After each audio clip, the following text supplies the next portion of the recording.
don't care how many demons he's fought in how many hells, he's never fought us. Not us united. Cheer up, Justice League fans, we'll see much more of our heroes, and it seems like that'll be even sooner than we thought. Snyder's world will continue, it always does. Stay with us until the end, as we have some really good news to share with you. Recap. Okay, things are more complicated here. If you're a Justice League fan, you probably are familiar with a whole soap opera story around the two movies. What passed off to Justice League became a disaster of endless doubt. That's right, the architect of the comic book movie empire, Zack Snyder, has never seen Justice League. He has his name in the credits as the filmmaker, but he listened to his wife's advice and never sat through the whole version released back in 2017. It's a weird experience. I don't know how many people have that experience. You've worked on something for a long time, and then you leave, and then you see what happened to it, said Zack's wife, Deborah.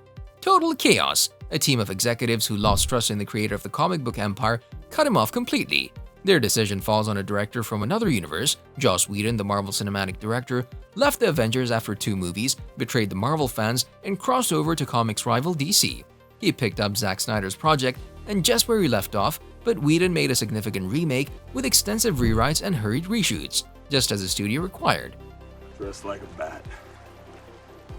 You're out of your mind, Bruce Wayne. The team-up between Superman, Batman, Cyborg, Wonder Woman, The Flash, and Aquaman didn't reach its expectations. It was shrugged at by baffled moviegoers, sneered at by critics, and all but disowned by those who created it. Since that moment, Whedon had been accused of abusive and unprofessional behavior on set. The movie earned $657 million globally. Sounds a lot? You know, I paid millions of dollars for this building's security. You got your money's worth. Took me almost a minute to disable it.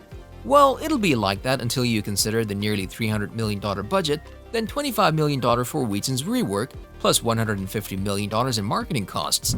Now, having said that $657 million is a clear money loser, this constructs a mass obsession by the fans to stand behind the release of Zack Snyder's version of the film.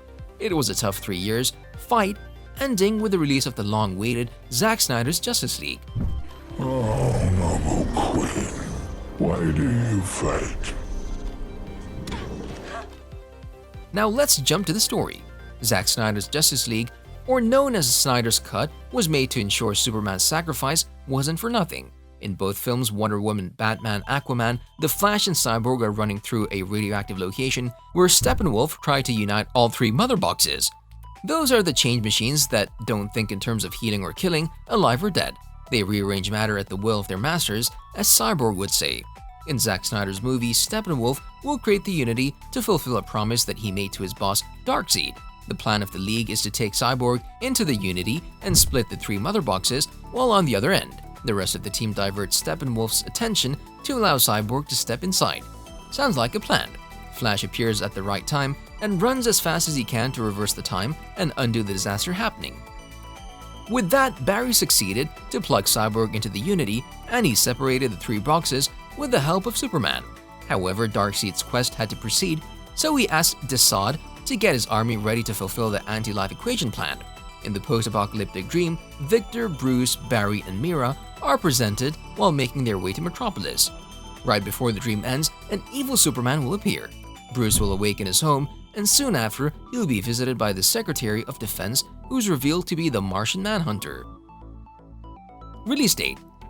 The last news related to this movie was devastating. Whenever Warner Bros. Makes Justice League 2, it's hard to say that the movie will be a true DCEU sequel because of Zack Snyder. Some rumors say DCEU will make the movie in 2023, but there are, however, plans for new movies to continue far beyond then.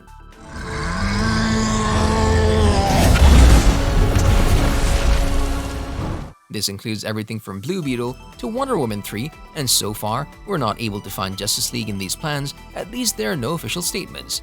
Over the years, DCEU changed its plans substantially, and this might be a result of what happened with 2017's Justice League. With 2 different cuts of Justice League, and with both of them wearing a lot of baggage, it's not a surprise that the studio is not in a rush with the sequel. As far as I know, there's no interest or appetite to do more of these movies from Warner Brothers, with me anyway, said Snyder. And to be honest, it seemed like he revealed a lot about what might happen further in the story. Probably he thought that this project won't continue. We'll just hope that this project will continue. Cast. It's true that one of the big hurdles facing this movie is the cast issue. It's expected that Ben Affleck's Batman will make his final DCEU appearance in The Flash, and there are some theories suggesting that the storyline will kill his Bruce Wayne. Said no. So the draft stands at 0-2. There is a possibility that Henry Cavill won't play Superman again, despite his interest in doing that. You'll ask, what about Cyborg? Well, there's even a confirmation that Ray Fisher's DCEU Cyborg won't be part of the sequel. Fisher will refuse any sort of cooperation with DC Films president Walter Hamada. That takes us to Jason Momoa's Aquaman, Gal Gadot's Wonder Woman, and Ezra Miller's Flash as the only potential holdovers. And taking in mind what's happening to Ezra these days, his role is in question as well. That's why Justice League 2 is more likely to be a reboot than a sequel. We might see some of the original cast, but the studio will focus mostly on a new group of DCEU heroes. First look and plot details.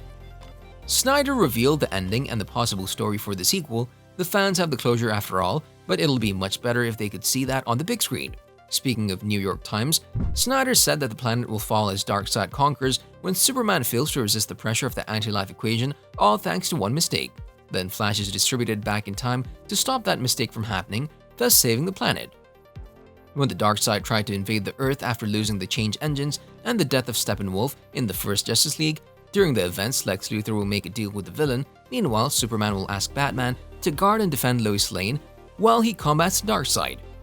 Talking to Esquire, Snyder said, a ragtag group of Justice League members pulling off a crazy mission to steal a mother box from this half-destroyed cathedral in Gotham and get it back to the Batcave in order to use it to power the cosmic treadmill to jump Flash back in time. We saw Snyder's version on screen, but we all know that wasn't the end of this vision. The first plan was a trilogy of the Justice League superhero saga. Let's hope this happens sooner rather than later. We're eager to know if Wonder Woman would survive her fight with Dr. Poison in Themyscira, if Aquaman would survive in Atlantis, or if Luthor is going to recruit the previous DC Extended Universe villains. Will Warner Brothers scrap the idea that Bruce and Lois' romantic relationship will finally be realized? We need to know all of this. Come on people, you owe this to the fans. On a related note, tell us down in the comments below what are your thoughts on the previous movies, which movie was better according to you, what are your expectations and what are your theories, which actors that haven't been mentioned should appear, and what are your suggestions. If you liked the video, like, subscribe and hit the bell icon so you'll never miss our next videos. Thanks for watching and we'll see you next time.